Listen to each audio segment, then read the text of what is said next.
Italy, September 1943. The Second World War has raged for over 4 years, and the country is beginning to collapse. After years of fighting alongside Nazi Germany, Italy signs an armistice with the Allied forces, who had invaded Sicily just weeks earlier. In response, German troops pour into central and northern Italy, occupying cities, disarming Italian soldiers, and restoring control through violence. As fascist rule in Italy crumbles, the resistance begins to rise. Italian partisans, many of them former soldiers, communists, and ordinary civilians, take to the hills and streets to fight against the occupiers. The German response is swift and brutal. In Rome, after a partisan attack kills 33 German soldiers, the Nazi command orders a ruthless reprisal. On the 24th of March 1944, in the Ardeatine Caves outside Rome, German forces murder hundreds of civilians and political prisoners. One of the main perpetrators of this massacre is Erich Priebke. Erich Priebke was born on the 29th of July, 1913 in the town of Hennigsdorf, then part of the German Empire. His parents died while he was still young, and he was largely raised by an uncle. As a young man, Priebke worked as a waiter in Berlin, at the Savoy Hotel in London, and later on the Italian Riviera. He married Alicia Stoll, and together they had 2 sons. On the 30th of January 1933, Adolf Hitler was appointed Chancellor of Germany by President Paul von Hindenburg, and in July of the same year, Priebke joined the Nazi Party. In December 1936, Priebke entered the Gestapo, the Nazi secret police, and later joined the SS. The Second World War started on the 1st of September 1939 when Nazi Germany invaded Poland. Italy entered the conflict on the 10th of June 1940, joining Germany in the war against Britain and France. Under Benito Mussolini's fascist regime, Italy hoped to expand its power and revive the glory of ancient Rome. Italian troops fought alongside German forces in North Africa, the Balkans, and on the Eastern Front. But military defeats, shortages, and heavy losses gradually weakened both the army and the regime. Because of his knowledge of Italian, Priebke was stationed in Rome beginning in 1941, where he served under SS Sturmbannführer Herbert Kappler. In July 1943, after Allied forces invaded Sicily, Mussolini was removed from power and arrested. Soon afterwards, Italy signed an armistice with the Allies. Germany reacted immediately by occupying central and northern Italy, disarming Italian forces, and seizing control of Rome.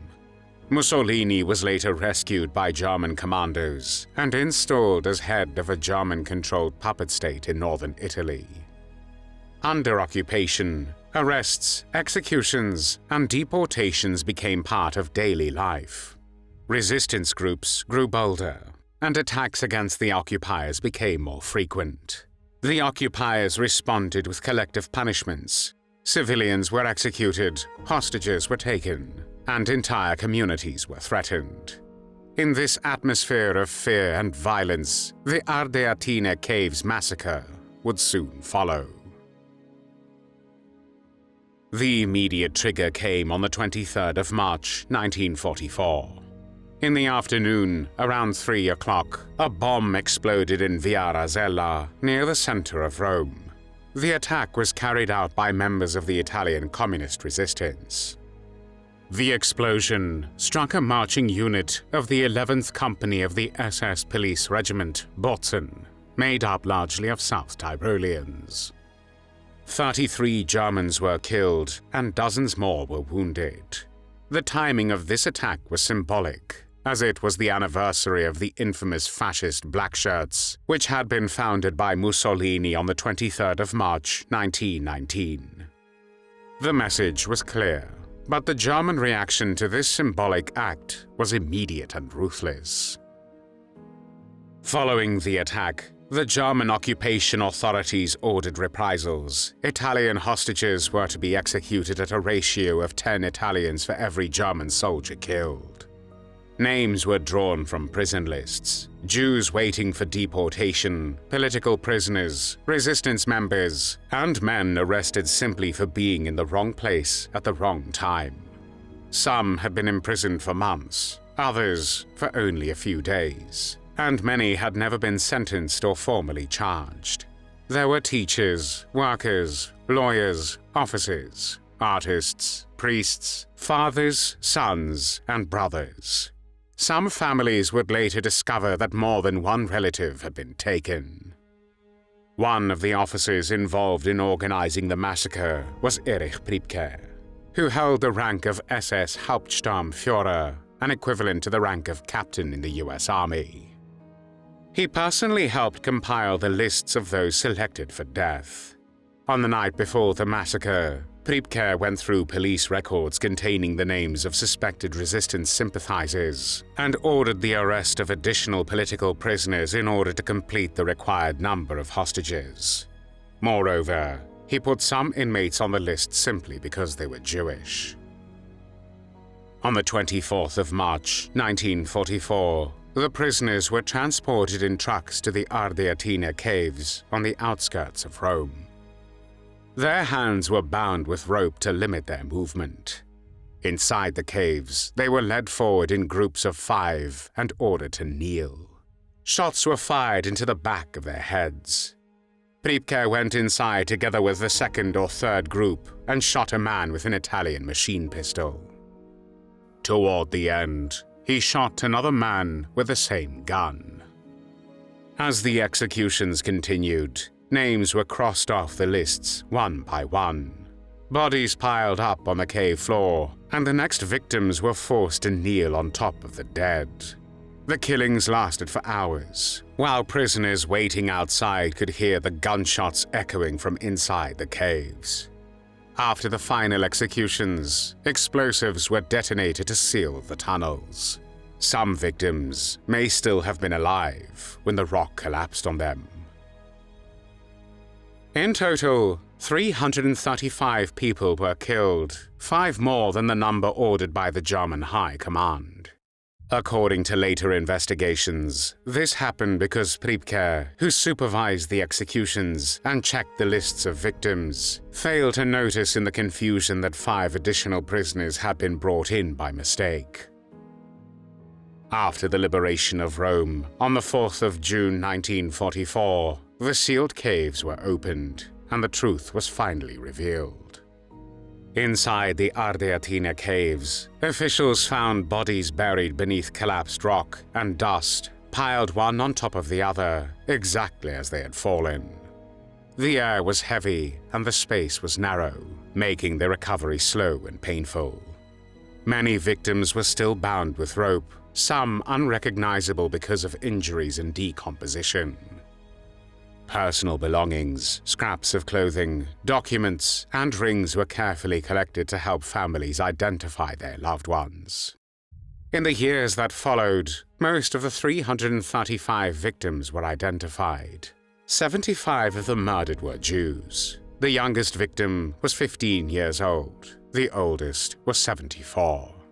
However, the Ardeatine Caves massacre, which became one of the clearest symbols of Nazi brutality in occupied Italy, was not the end of Erich Priebke's wartime activities.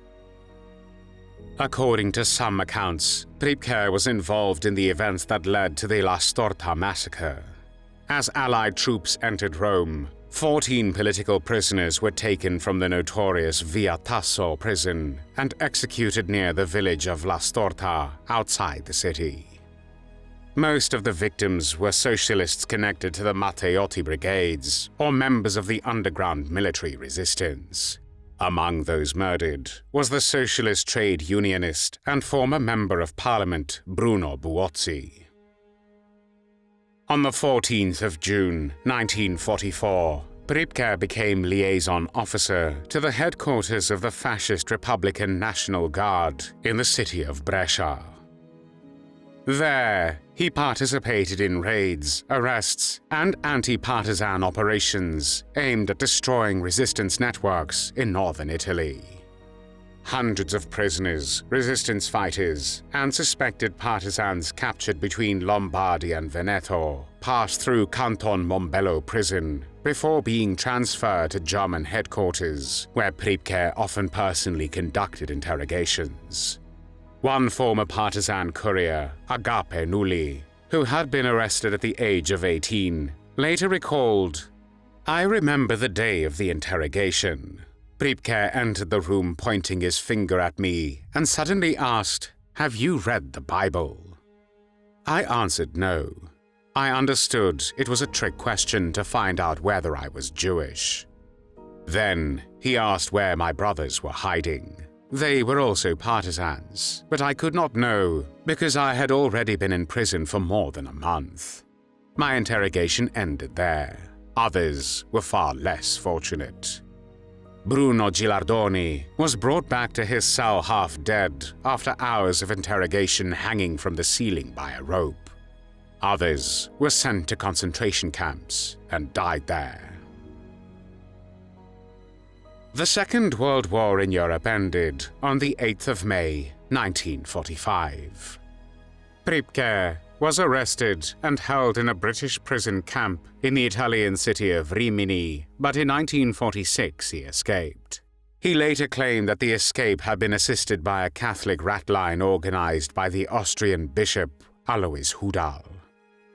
Using the false identity Otto Pape, he eventually fled to Argentina, where he settled in the town of Bariloche in Patagonia. For nearly 50 years, Priebke lived there openly and without punishment. He worked as a waiter and later opened a delicatessen. Over time, he became a prominent figure within the local German-Argentine community and traveled freely between Argentina and Europe. In 1994, an ABC News investigation tracked Priebke down in Bariloche. During an on-camera interview, he openly admitted his role in the Ardeatine Caves massacre and defended his actions by claiming he had only followed orders. In a later interview with the newspaper La Repubblica, Priebke stated, "Yes, at the Ardeatine Caves, I killed. I fired. It was an order.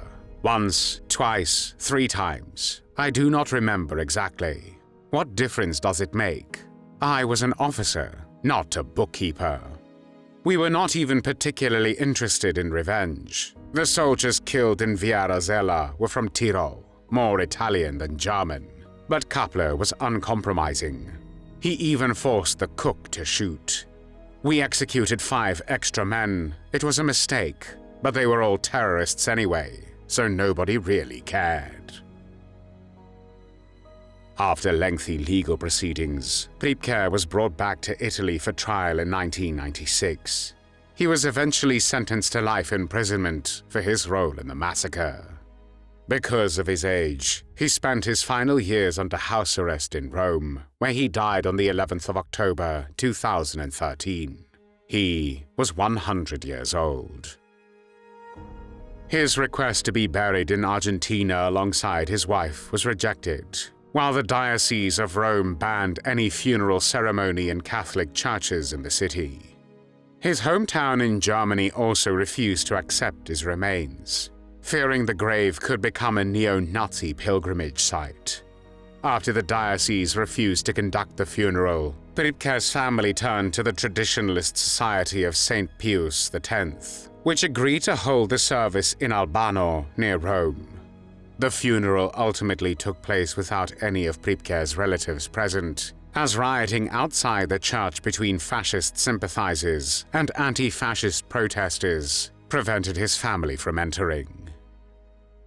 Italian authorities later seized the coffin and buried Priebke's body in a secret location near Rome. Thanks for watching the World History Channel. Be sure to like and subscribe. and click the bell notification icon so you don't miss our next episodes. We thank you, and we'll see you next time on the channel.